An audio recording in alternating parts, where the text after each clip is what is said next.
North Korea एक ऐसी country जहां आप अपने पसंदीदा कपड़े नहीं पहन सकते, अपने फेवरेट टीवी शोज नहीं देख सकते एंड यहाँ तक कि आपको कब हंसना है ये भी नॉर्थ कोरिया का डिक्टेटर डिसाइड करता है। इतने सारे रूल्स एंड रेगुलेशन होने की वजह से नॉर्थ कोरियन लोगों को बहुत प्रॉब्लम फेस करनी पड़ती है एंड इन्हीं रीजंस की वजह से नॉर्थ कोरियन लोग दूसरी कंट्रीज में जाकर इससे छुटकारा पाना चाहते हैं। इतने सारे रूल्स एंड रेगुलेशन होने की वजह से ऑब्वियसली लोगों को एक कंट्री छोड़ देनी चाहिए, राइट? बट द रियलिटी इसके लोग ट्राई तो करते हैं बॉर्डर क्रॉस करने की, पर नॉर्थ कोरिया की मिलिट्री बॉर्डर पर पूरी तरह से फैली हुई है और अगर उन्हें कोई बॉर्डर क्रॉस करते हुए दिख जाता है तो वो सीधा शूट करने लग जाते हैं। या तो वो इंसान बॉर्डर पर ही मर जाता है या फिर जख्मी हालत में साउथ कोरिया पहुंच जाता है। और यही रीजन है कि नॉर्थ कोरिया की बॉर्डर क्रॉस करने वाले लोगों की संख्या दिन ब दिन कम होती जा रही है और इसी डार्क रियलिटी के बारे में जानते हैं इस एपिसोड में।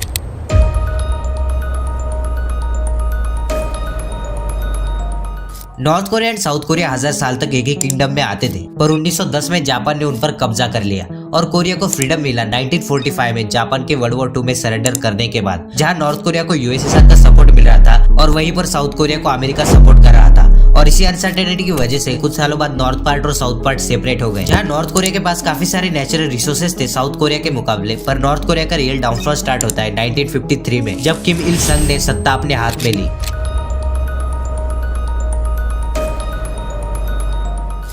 जब किम इल संग नॉर्थ कोरिया का डिक्टेटर बना तब वो अपने आप को एक सुप्रीम लीडर मानता था, जिसने पूरी कंट्री में अपने स्टैचूज लगवाने पर ही काफी पैसे खर्च कर दिए थे और किम ने बिजनेस और इकोनॉमी का सारा कंट्रोल अपने पास ले लिया। ईयर 1960 तक north Korea and south Korea की हालत में कुछ खास बदलाव नहीं आया था, पर 1962 में जब नॉर्थ कोरिया के रिलेशन यूएसएसआर और चाइना से बिगड़ने लगे तब नॉर्थ कोरिया ने Juche for self defence policy announce कर दी, जिसके तहत नॉर्थ कोरिया ने मिलिट्री वेपन्स पर ज्यादा ध्यान देना शुरू कर दिया। इस पॉलिसी की वजह से नॉर्थ कोरिया काफी पैसे अपने मिलिट्री पर खर्च कर रहा था, जिससे मिलिट्री वाइज तो नॉर्थ कोरिया डेवलप्ड हो रहा था, मगर बाकी के इंडस्ट्रियल सेक्टर्स डिक्लाइन होने लग रहे थे। पर साउथ कोरिया इससे पूरी अलग स्ट्रेटेजी यूज कर रहा था। साउथ कोरिया ने एक एक्सपोर्ट ओरिएंटेड इकोनॉमी होने का फैसला लिया और अपने प्रोडक्ट्स को ग्लोबली एक्सपोर्ट करना शुरू कर दिया और इसी वजह से साउथ कोरिया की इकोनॉमी तेजी से ग्रो करने लगी और इसमें सैमसंग और hyundai जैसी कंपनीज का मेजर रोल रहा है। जहां साउथ कोरिया की इकोनॉमी तेजी से ग्रो कर रही थी, वही नॉर्थ कोरिया मिलिट्री माइंडसेट के साथ गलत रास्ते पे जा रहा था और इसीलिए आज के टाइम पर नॉर्थ कोरिया दुनिया के सबसे गरीब देशों में से एक है और वहीं पर साउथ कोरिया वर्ल्ड की 12th लार्जेस्ट इकोनॉमी वाली कंट्री बन चुकी है।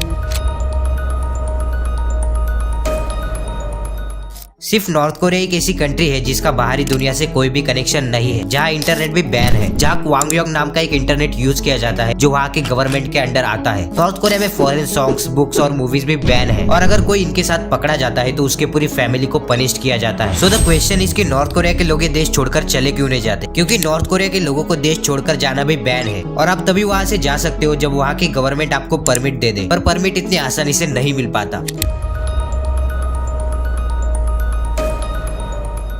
एंड इसीलिए लोगों के पास सिर्फ एक ही रास्ता बचता है, इलीगल बॉर्डर क्रॉसिंग। देखो नॉर्थ कोरिया 3 कंट्रीज के साथ बॉर्डर शेयर करता है, south Korea, China and Russia. अगर कोई नॉर्थ कोरिया से साउथ कोरिया बॉर्डर क्रॉस करके आता है तो साउथ कोरिया उन लोगों का अच्छे से वेलकम करता है, क्योंकि साउथ कोरिया नॉर्थ कोरियन लोगों को अपना ही सिटीजन कंसीडर करता है। But this is not same with the other countries. अगर कोई बॉर्डर क्रॉस करके चाइना या रशिया चला जाता है तो वहाँ की गवर्नमेंट उनको पकड़कर वापस डिपोर्ट करवा देती है और वापस नॉर्थ कोरिया पहुंचने के बाद वहाँ की गवर्नमेंट उनको जेल में डाल देती है पूरे जिंदगी भर के लिए। अब यहाँ पर एक ही रास्ता बचता है, साउथ कोरिया। पर साउथ कोरिया जाना भी इतना आसान नहीं है। बॉर्डर पर इतने बड़े बड़े फेंसेस लगाए गए हैं और पूरे बॉर्डर पर मिलिट्री तैनात है और नॉर्थ कोरियन मिलिट्री को खुली छूट दी गई है कि अगर उन्हें कोई डिफेक्टर बॉर्डर क्रॉस करते हुए दिखता है तो वो डायरेक्टली उसे शूट कर दे। आपका क्या ओपिनियन है इसके बारे में? Let me know in the comment section and for more informative videos